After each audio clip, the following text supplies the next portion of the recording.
পাড়ার লোক কোন কাজে আসে?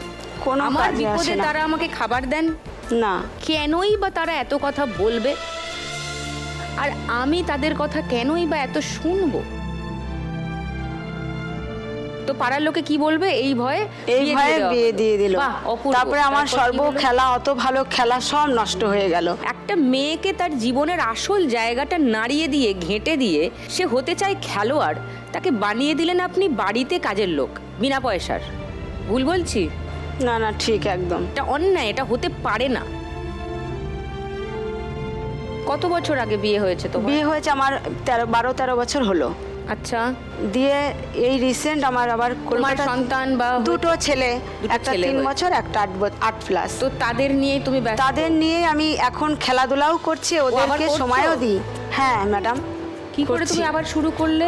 আমাকে কলকাতা জব থেকে ডাকা হয়েছে, তো পুলিশ থেকে ডাকা হয়েছে। পুরনো খেলোয়াড় ন্যাশনাল অ্যাওয়ার্ড যারা পেয়েছে তাদেরকে ডাকা হয়েছে কলকাতা 2025-এ। হ্যাঁ, ওকে। এবার সেটা আমি ওখানে জমা দেওয়ার পরে আমাকে বললো তুমি খেলাধুলা করতে হবে আমাদের এই জবে আসতে গেলে। তো আমি বাড়িতে গিয়ে যতটা চেষ্টা করি সংসারটা সামলে, আমি ওই কৃষ্ণনগর গভর্নমেন্ট কলেজের মাঠে গিয়ে প্র্যাকটিস করি। সো চাকরিটা দেওয়ার শর্ত ছিল যে খেলাধুলা করতে হবে। হ্যাঁ। সেই শর্তে মানে তুমি চাকরির জন্য আসলে আবার খেলাধুলায় আবার ফিরেছি। তখন এই গভর্নমেন্ট কলেজের মাঠে যেতে গিয়ে দেখলাম লাখ টাকার লক্ষ্মী লাভের শোটা এবি স্কুলে হচ্ছে। তখন আমি যাচ্ছিলাম। হ্যাঁ, তখন প্র্যাকটিস করে এসে ওই অডিশনটা আমি এবি স্কুলে দিই। ওকে। তারপরে লক্ষ্মী লাভটা তো আমি রোজই দেখি, আমার খুব ভালো লাগে। আমার দুটো ছেলেও ভীষণ ভালোবাসে। তো তুমি যত মেডেল জিতেছো সেগুলো আনলে না? গোল্ড মেডেল, সার্টিফিকেট আর পেপারগুলো ম্যাডাম এনেছি। আর গোল্ড মেডেল? আর গোল্ড মেডেলটা আমার অভাবে আমি বিক্রি করতে হয়েছিল।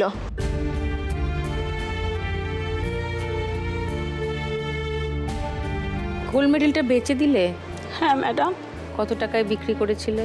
তখন 5,000 টাকায় বিক্রি করেছিলাম।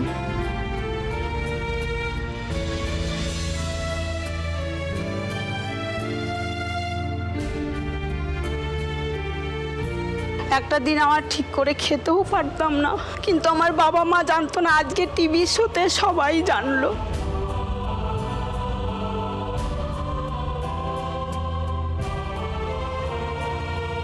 এতদিনের কষ্ট, পরিশ্রম, প্র্যাকটিসের ফলাফল। ন্যাশনাল চ্যাম্পিয়নশিপ ছিল ওটা? হ্যাঁ ম্যাডাম।